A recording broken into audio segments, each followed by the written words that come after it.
Hello everyone, welcome to Aneesh tech talks. ഒരു pen ഡ്രൈവിലേക്കോ അല്ലെങ്കിൽ ഒരു എക്സ്റ്റേണൽ ഹാർഡ് ഡിസ്കിലേക്കോ എങ്ങനെ വിൻഡോസ് ഇൻസ്റ്റാൾ ചെയ്യാം എന്ന് നമുക്ക് നോക്കാം. സാധാരണ ഒന്ന് വിൻഡോസ് ഇൻസ്റ്റാൾ ചെയ്യാൻ നോക്കിയാൽ നമ്മുടെ ഇൻറ്റേർണൽ ഹാർഡ് ഡിസ്ക് മാത്രമേ ഇൻസ്റ്റാൾ ചെയ്യാൻ പറ്റുള്ളൂ. ഒരു പെൻ ഡ്രൈവിലേക്കോ അല്ലെങ്കിൽ ഒരു എക്സ്റ്റേണൽ ഹാർഡ് ഡിസ്കിലേക്കോ എന്തിനാണ് വിൻഡോസ് ഇൻസ്റ്റാൾ ചെയ്യേണ്ടതെന്ന് ചോദിച്ചാൽ, ഇപ്പോൾ നിങ്ങളുടെ കമ്പ്യൂട്ടറിലൊരു ഹാർഡ് ഡിസ്ക് എന്തെങ്കിലും കംപ്ലൈൻറ്റ് വന്നു നിൽക്കുക, അപ്പോൾ പെട്ടെന്ന് വാങ്ങാൻ നിങ്ങൾക്ക് നിവൃത്തിയില്ല എന്നുണ്ടെങ്കിൽ ഈ ഒരു ട്രിക്ക് ഉപയോഗിച്ച് നിങ്ങളുടെ അത്യാവശ്യം കമ്പ്യൂട്ടിങ് ആവശ്യങ്ങൾ നടത്താവുന്നതാണ്. അത് മാത്രമല്ല, ഇപ്പം നിങ്ങൾ പുറത്ത് പോയിട്ട് നിങ്ങൾക്ക് പരിചയമില്ലാത്ത ഒരാളുടെ കമ്പ്യൂട്ടർ ഉപയോഗിക്കുകയാണെന്നുണ്ടെങ്കിൽ നിങ്ങൾ എന്താണ് ചെയ്യുന്നത്, ഇപ്പോൾ പ്രത്യേകിച്ച് ബാങ്കിങ്, അതുപോലെ നിങ്ങൾ സോഷ്യൽ മീഡിയ നിങ്ങൾ ലോഗിനൊക്കെ ചെയ്യുകയാണെന്നുണ്ടെങ്കിൽ നിങ്ങൾക്ക് ഒരിക്കലും അറിയില്ല അതിലെന്തൊക്കെയാണുള്ളത്. ഇപ്പോൾ ഇൻ കേസ് അവരറിയാതെ തന്നെ എന്തെങ്കിലും വൈറസ് ഉണ്ടോ ഒന്നും അറിയില്ല. അപ്പോൾ അങ്ങനത്തെ അവസ്ഥകളിൽ ഇപ്പോൾ നിങ്ങളുടെ പെൻഡ്രൈവിലാണ് വിൻഡോസ് എങ്കിൽ, നിങ്ങളുടെ പെൻഡ്രൈവിലാണ് വിൻഡോസ് ഇൻസ്റ്റാൾ ചെയ്തിരിക്കുന്നത് എന്ന് വിചാരിക്കുക. ആ പെൻഡ്രൈവ് വെച്ച് ബൂട്ട് ചെയ്തിട്ട് നിങ്ങൾ യൂസ് ചെയ്യാന്നുണ്ടെങ്കിൽ നിങ്ങളുടെ ഒരു ട്രേസും ആളുടെ കമ്പ്യൂട്ടറിൽ ഉണ്ടാവില്ല. അപ്പോൾ അങ്ങനെ ചില ഗുണങ്ങളുണ്ട് ഇപ്പോൾ ഈ ഒരു നമ്മുടെ പെൻഡ്രൈവിലോ അല്ലെങ്കിൽ എക്സ്റ്റേണൽ ഹാർഡ് ഡിസ്കിലോ ഇൻസ്റ്റാൾ ചെയ്ത് ഉപയോഗിക്കുകയാണെന്നുണ്ടെങ്കിൽ. അപ്പോൾ നമുക്കത് എങ്ങനെയാണ് ചെയ്യേണ്ടതെന്ന് നോക്കാം. അപ്പോൾ നമുക്ക് വളരെ ഈസി ആയിട്ട് ചെയ്യാവുന്ന ഒരു ട്രിക്ക് നമുക്ക് ആദ്യം പറയാം. നിങ്ങളെല്ലാവരും യൂസ് ചെയ്യുന്ന ഒരു സോഫ്റ്റ്വെയറാണ് റൂഫസ് എന്ന് പറയുന്നത്. അതായത് കമ്പ്യൂട്ടറിൽ സർവീസിനോ അല്ലെങ്കിൽ കമ്പ്യൂട്ടർ സംബന്ധമായ കുറച്ച് അറിവുള്ള മിക്കവർക്കും അറിയുന്ന ഒരു സോഫ്റ്റ്വെയറാണ് റൂഫസ്. അതായത് നമ്മുടെ ഒരു പെൻഡ്രൈവിലേക്ക് ബൂട്ടബിൾ ആക്കാനായിട്ട് ഉപയോഗിക്കുന്ന സിമ്പിളായിട്ടുള്ളൊരു സോഫ്റ്റ്വെയറാണ്, സിമ്പിളായിട്ടുള്ള ഫ്രീ സോഫ്റ്റ്വെയറാണ് റൂഫസ്. നമ്മൾ സാധാരണ എല്ലാവരും ആ ഒരു പർപ്പസിനായിരിക്കും അത് ഉപയോഗിക്കുന്നുണ്ടാവുക. ലിനക്സ് ആയാലും വിൻഡോസ് ആയാലും പെൻഡ്രൈവ് ബൂട്ടബിൾ ആക്കാനായിട്ട് ആ ഒരു സോഫ്റ്റ്വെയറിൽ കൊണ്ട് ഒരു പെൻഡ്രൈവിനോ അല്ലെങ്കിൽ എക്സ്റ്റേണൽ ഹാർഡ് ഡിസ്കിനെയോ വിൻഡോസ് ഇൻസ്റ്റാൾ ചെയ്യാൻ പറ്റും, അതായത് റൂഫസ് ഉപയോഗിച്ചിട്ട്. അപ്പോൾ അതെങ്ങനെ ചെയ്യാമെന്ന് നമുക്ക് നോക്കാം. അപ്പോൾ ആദ്യമായിട്ട് അറിയാത്തവരാണെന്നുണ്ടെങ്കിൽ, അതായത് റൂഫസിനെ കുറിച്ച് അറിയാത്തവരാണെന്നുണ്ടെങ്കിൽ നമുക്ക് ആദ്യം ആ സോഫ്റ്റ്വെയർ ഡൗൺലോഡ് ചെയ്യാം. സിമ്പിളാണ്. ജസ്റ്റ് ഗൂഗിളിൽ റൂഫസ് എന്ന് ടൈപ്പ് ചെയ്ത് എൻ്റർ ചെയ്താൽ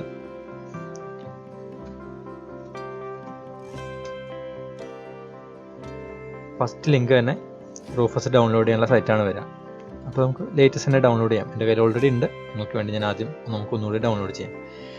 ഈ ഒരു സൈറ്റിൽ താഴെ പോയി കഴിഞ്ഞാൽ ഈ ഡൗൺലോഡ് എന്നുള്ള സെക്ഷനിൽ കണ്ടില്ലേ റൂഫസ്, ഇവിടെ ക്ലിക്ക് ചെയ്യാം.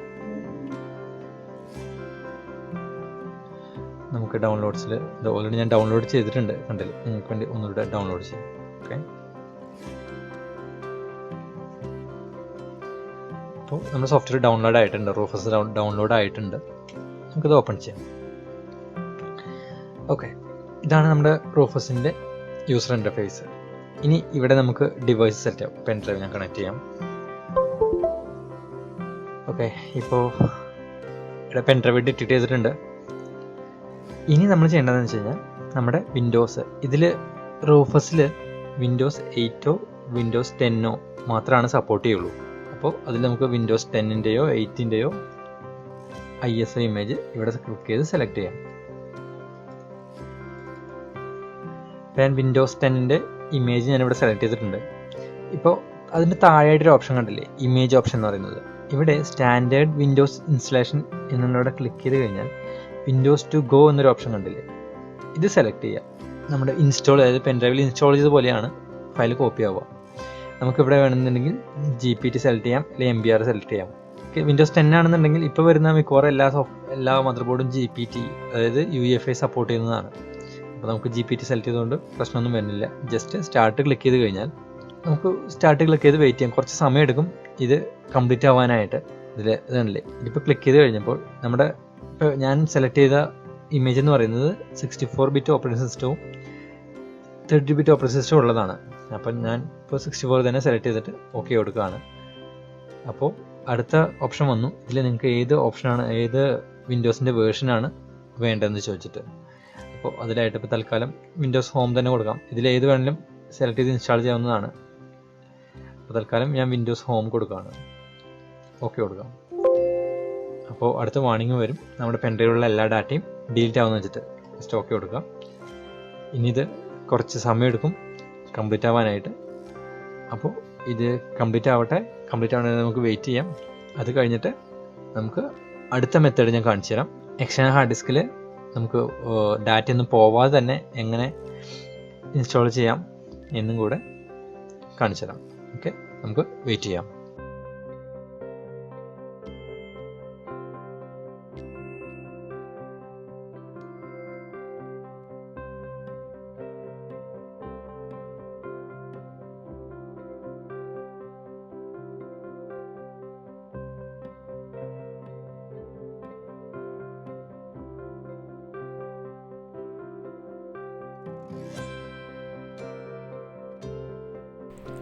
അപ്പോൾ നമ്മുടെ പെൻ ഡ്രൈവിൽ നിന്ന് നമുക്ക് ബൂട്ട് ചെയ്ത് നോക്കാം.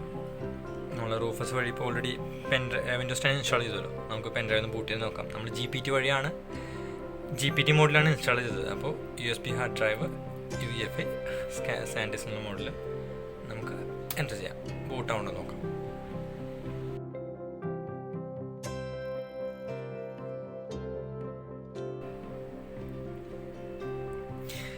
USB 3 പെൻ ഡ്രൈവ് ആണെന്നുണ്ടെങ്കിലോ അല്ലെങ്കിൽ എക്സ്റ്റേണൽ ഹാർഡ് ഡിസ്കിലാണെന്നുണ്ടെങ്കിലോ കുറച്ചും കൂടി സ്പീഡിൽ നമുക്ക് ബൂട്ട് ചെയ്യും.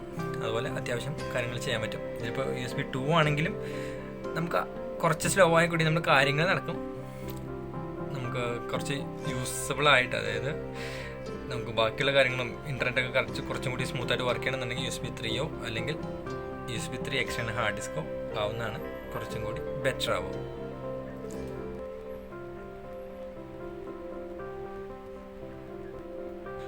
അപ്പോൾ നമ്മൾ ബൂട്ട് ചെയ്ത് ഡെസ്ക്ടോപ്പിൽ എത്തിയിട്ടുണ്ട്.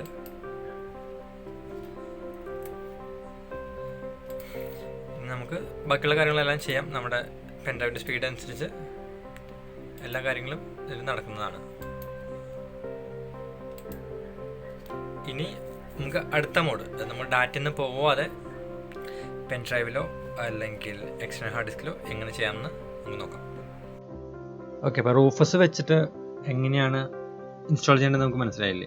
ഇനി നമുക്ക് അടുത്ത ഓപ്ഷൻ നമുക്ക് നോക്കാം. അതിന് ഉള്ള സോഫ്റ്റ്വെയറാണ് Win2USB എന്നൊരു സോഫ്റ്റ്വെയർ ഉണ്ട്. അത് ഫ്രീ വേർഷൻ ഉണ്ട്, പെയ്ഡ് വേർഷൻ ഉണ്ട്. ഫ്രീ വേർഷനിലാണെന്നുണ്ടെങ്കിൽ വിൻഡോസിൻ്റെ ഹോം എഡിഷൻ മാത്രമാണ് ഇതിൽ ഇൻസ്റ്റാൾ ചെയ്യാൻ പറ്റുള്ളൂ. അതുപോലെ സാധാരണ പെൻ ഡ്രൈവോ അല്ലെങ്കിൽ എക്സ്റ്റേണൽ ഹാർഡ് ഡിസ്കോ നമുക്ക് സെലക്ട് ചെയ്തിട്ട് ഫുള്ള് ഡാറ്റ എല്ലാം പോവും ഫ്രീ വേർഷനാണെന്നുണ്ടെങ്കിൽ.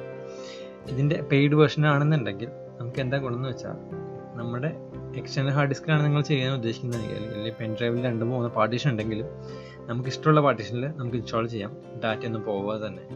അപ്പോൾ അതെങ്ങനെയാണെന്ന് നമുക്ക് നോക്കാം. നമുക്ക് പെൻ ഡ്രൈവിൽ നമ്മൾ Windows 10 ആണ് ചെയ്തത്.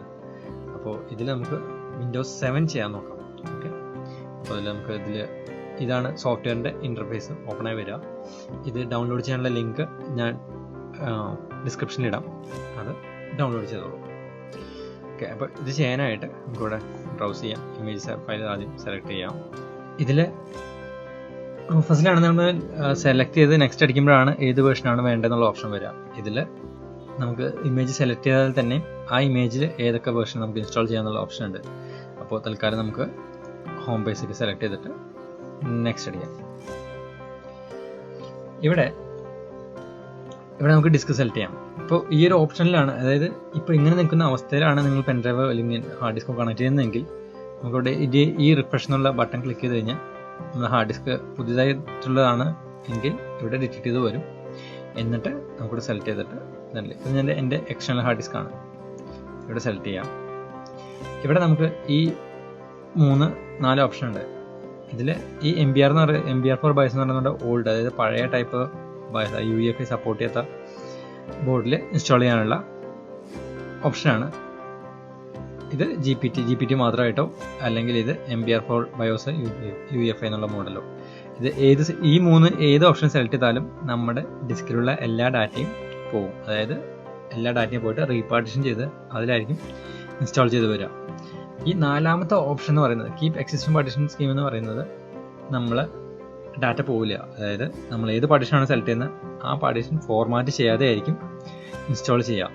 പക്ഷേ ഇങ്ങനെ ചെയ്യുമ്പോൾ എന്താ കുഴപ്പമെന്ന് വെച്ച് കഴിഞ്ഞാൽ, കുഴപ്പമില്ല, ഇങ്ങനെ ചെയ്യുമ്പോൾ ഒരു കാര്യം ശ്രദ്ധിക്കേണ്ടതെന്ന് വെച്ച് കഴിഞ്ഞാൽ നമ്മൾ ആദ്യം പാർട്ടീഷൻ ക്രിയേറ്റ് ചെയ്യണം. നമ്മുടെ ഒരു പാർട്ടീഷൻ സോഫ്റ്റ്വെയറിലോ അല്ലെങ്കിൽ ഡിസ്ക് മാനേജ്മെൻറ്റോ പോയിട്ട് നമ്മൾ പാർട്ടീഷൻ ചെയ്ത ശേഷം മാത്രമാണ് ഈ ഒരു ഓപ്ഷൻ സെലക്ട് ചെയ്യാൻ പറ്റുള്ളൂ. അപ്പോൾ ഇത് നമുക്കിത് തൽക്കാലം ഞാൻ ഇപ്പോൾ ഓൾറെഡി ചെയ്ത് വെച്ചിട്ടുണ്ട്, അതെങ്ങനെ ചെയ്യേണ്ടതെന്ന് കാണിച്ചു തരാം. എന്നിട്ട് നമുക്ക് യെസ് കൊടുക്കാം. ഇവിടെ നമുക്ക് 2 ഓപ്ഷൻ വരുന്നുണ്ട്. ഒന്ന് EFI പാർട്ടീഷൻ. നമ്മൾ ഇതിങ്ങനെ ചെയ്യുമ്പോൾ EFI അതായത് UEFI മോഡിലാണ് ഇൻസ്റ്റാൾ ആവുക. അപ്പോൾ ആദ്യം നമുക്ക് EFI പാർട്ടീഷൻ സെലക്ട് ചെയ്യണം. അപ്പോൾ ഞാനിതിൽ ഓൾറെഡി ഒരു 300 MB EFI പാർട്ടീഷൻ സെലക്ട് ചെയ്തിട്ടുണ്ട്, പാർട്ടീഷൻ ക്രിയേറ്റ് ചെയ്തിട്ടുണ്ട്. അപ്പോൾ അത് സെലക്ട് ചെയ്യാണ്. അത് കഴിഞ്ഞിട്ട് നമുക്ക് ഇൻസ്റ്റാൾ ചെയ്യാനുള്ള പാർട്ടീഷൻ, ഇത്രയധികം പാർട്ടീഷൻ ഓൾറെഡി ഉണ്ട്. അപ്പോൾ ഞാനൊരു 30 GB ഒരു പാർട്ടീഷൻ ക്രിയേറ്റ് ചെയ്തിട്ടുണ്ട്. അപ്പോൾ ഞാൻ ആ പാർട്ടീഷൻ സെലക്ട് ചെയ്തു, EFI പാർട്ടീഷൻ സെലക്ട് ചെയ്തു. എന്നിട്ട് ജസ്റ്റ് നെക്സ്റ്റ് അടിക്കാം. ഇത് നെക്സ്റ്റ് അടിച്ച് കഴിഞ്ഞാൽ ഓട്ടോമാറ്റിക്കലി ഇൻസ്റ്റാളേഷൻ സ്റ്റാർട്ട് ചെയ്യും. ഇൻസ്റ്റാളേഷൻ സ്റ്റാർട്ട് ചെയ്ത് കഴിഞ്ഞാൽ ഒരു കുറച്ച് സമയം എടുക്കും കംപ്ലീറ്റ് ആവാനായിട്ട്. അപ്പോൾ അത് കഴിഞ്ഞിട്ട് നമ്മുടെ ഈ ഹാർഡ് ഡിസ്ക് നമുക്ക് ബൂട്ട് ചെയ്യാം. ബൂട്ട് ചെയ്ത് കഴിഞ്ഞാൽ സാധാരണ പോലെ വിൻഡോസിൻ്റെ സെക്കൻഡ് സ്റ്റേജ്, അതായത് നമ്മൾ വിൻഡോസ് ഇൻസ്റ്റാൾ ചെയ്ത് കഴിഞ്ഞ് കഴിഞ്ഞാൽ ഫസ്റ്റ് റീസ്റ്റാർട്ട് ചെയ്ത് കഴിഞ്ഞാൽ എങ്ങനെയാണോ വരുന്നത് അതുപോലെ ആയിരിക്കും പിന്നീട് നമ്മൾ ഈ എക്സ്റ്റേണൽ ഹാർഡ് ഡിസ്ക് ബൂട്ട് ചെയ്ത് കഴിഞ്ഞാൽ വരുന്നത്. അപ്പോൾ അതെങ്ങനെയാണെന്ന് നമുക്ക് നോക്കാം. അപ്പോൾ നമുക്ക് നെക്സ്റ്റ് ക്ലിക്ക് ചെയ്യാം. ഓക്കെ, ഇപ്പോൾ നമ്മുടെ ഇൻസ്റ്റാളേഷൻ സ്റ്റാർട്ട് ചെയ്തിട്ടുണ്ട്. നമുക്ക് വെയിറ്റ് ചെയ്യാം, ഇത് കുറച്ച് സമയം എടുക്കും ഇത് ഫിനിഷ് ആവാനായിട്ട്. ഇത് 100% ആയിക്കഴിഞ്ഞാൽ നമുക്ക് നമ്മുടെ എക്സ്റ്റേണൽ ഹാർഡ് ഡിസ്കിന് ബൂട്ട് ചെയ്യാം. അപ്പോൾ അതെല്ലാം കുറച്ച് സമയം എടുക്കുന്ന പ്രോസസ്സാണ്. അപ്പോൾ ഞാനത് എല്ലാം ഫിനിഷ് ചെയ്തിട്ട് നമുക്ക് ബൂട്ട് ചെയ്ത് നോക്കാം. ഓക്കെ, അപ്പോൾ അത് കഴിഞ്ഞാൽ നമുക്ക് വെയിറ്റ് ചെയ്യാം. അപ്പോൾ നമ്മുടെ കോപ്പിങ് കംപ്ലീറ്റ് ആയിട്ടുണ്ട്, അതായത് ഇൻസ്റ്റലേഷൻ കംപ്ലീറ്റ് ആയിട്ടുണ്ട്. നമുക്കിത് ഹാർഡ് ഡിസ്ക് നമുക്ക് എക്സ്റ്റേണൽ ഹാർഡ് ഡിസ്കിന് ബൂട്ട് ചെയ്ത് നോക്കാം. ഞാൻ ഇപ്പോൾ ഇൻസ്റ്റലേഷൻ എല്ലാം കംപ്ലീറ്റ് ചെയ്തിട്ടുണ്ട്. നമുക്ക് ബൂട്ട് ചെയ്തിട്ട് നമുക്ക് പെർഫോമൻസ് കിട്ടുന്നുണ്ടോ നോക്കാം, നമുക്ക് വർക്ക് ചെയ്യാനുള്ള പെർഫോമൻസ് ഉണ്ടോ എന്ന് നോക്കാം. നമുക്ക് ബൂട്ട് ചെയ്ത് വന്നിട്ടുണ്ട്. അപ്പോൾ നമുക്ക് നോക്കുക കാണാം, അതായത് നമ്മുടെ ഇന്റർണൽ ഹാർഡ് ഡിസ്ക് ഇൻസ്റ്റാൾ ചെയ്തതിനേക്കാളും കുറച്ചും കൂടി സ്ലോ ആയിട്ടായിരിക്കും ബൂട്ട് ചെയ്ത് വന്നിട്ടാവുക. പക്ഷേ നമുക്കതിൽ വർക്ക് ചെയ്യാനും നമ്മൾ നോർമലായിട്ടുള്ള കാര്യങ്ങളൊക്കെ ചെയ്യാനായിട്ട് പറ്റും. ഓക്കെ, അപ്പോൾ നിങ്ങൾക്ക് വീഡിയോ ഇഷ്ടപ്പെട്ടാൽ തീർച്ചയായും ലൈക്ക് ചെയ്യുക, ഷെയർ ചെയ്യുക. ഇതുപോലുള്ള വീഡിയോസ് ഇനിയും കിട്ടാനായിട്ട് ഈ ചാനൽ സബ്സ്ക്രൈബ് ചെയ്യുക. ഉറപ്പായിട്ടും നിങ്ങൾക്ക് ഉപകാരപ്പെട്ടുള്ള ഒരുപാട് വീഡിയോസ് തീർച്ചയായിട്ടും ഇനിയും വരുന്നതായിരിക്കും. അപ്പോൾ അടുത്ത വീഡിയോയിൽ വീണ്ടും കാണാം.